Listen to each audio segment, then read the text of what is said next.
আসসালামু আলাইকুম pro football fans. দর্শক, আন্দ্রে সান্তোস ব্রাজিলিয়ান এই ডিফেন্সিভ মিডফিল্ডার তিনি কিন্তু লিগ ওয়ানের আরসি স্ট্রাসবুর্গের হয়ে খেলছেন বর্তমানে, কেননা তিনি সিএলসির একজন ফুটবলার হলেও সিএলসি কিন্তু তাকে লোনে ছেড়ে দিয়েছে লিগ ওয়ানের এই ক্লাবটির কাছে। এবং এই ক্লাবের হয়ে এবারের সিজনে তিনি যা পারফরমেন্স করছেন, সত্যি চোখ ধাঁধানো পারফরমেন্স করছেন। এখন পর্যন্ত তিনি এবারের লিগ ওয়ানের সিজনে 4টে ম্যাচ খেলেছেন, সেখানে 3টি গোল করেছেন, 6টি কি পাস করেছেন, 3টি বিগ চান্স ক্রিয়েট করেছেন, 82% পাস অ্যাকুরেসি করেছেন, 24টা বল রিকভার করেছেন, 17টা ট্যাকেল করেছেন এবং young player of the month হয়েছেন কিন্তু এবারের লিগ ওয়ানে। This is not a normal. We need see Andre Santos in the next Seleção call up Brazil future captain.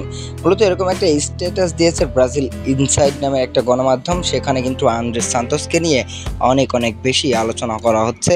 বিশেষ করে আন্দ্রে সান্তোসকে কিন্তু আগামী ব্রাজিলের যে 27 তারিখ কল আপ রয়েছে, ব্রাজিলের যে নেক্সট বিশ্বকাপ বাছাই পর্ব 2টি ম্যাচের জন্য, সেই ম্যাচের আগে কিন্তু আন্দ্রে সান্তোসকে কিন্তু ব্রাজিল জাতীয় দলে দেখতে চায় অনেক ব্রাজিলিয়ান গণমাধ্যম। মূলত তারা কিন্তু আন্দ্রে সান্তোসকে নিয়ে কিন্তু অনেক বেশি পোস্ট করছে, বিশেষ করে তার এই লাস্ট 4টে ম্যাচের পারফরমেন্স।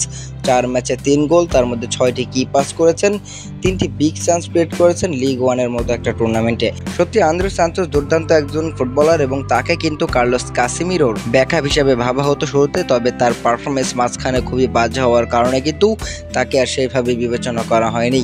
তবে বর্তমানে তার পারফরমেন্স কিন্তু চোখ ধাঁধানো, আর এই চোখ ধাঁধানো পারফরমেন্সের কারণে কিন্তু ব্রাজিলিয়ান অনেক বেশি গণমাধ্যম কিন্তু আন্দ্রে সান্তোসকে ব্রাজিল জাতীয় দলে দেখার জন্য মরিয়া হয়ে উঠেছে।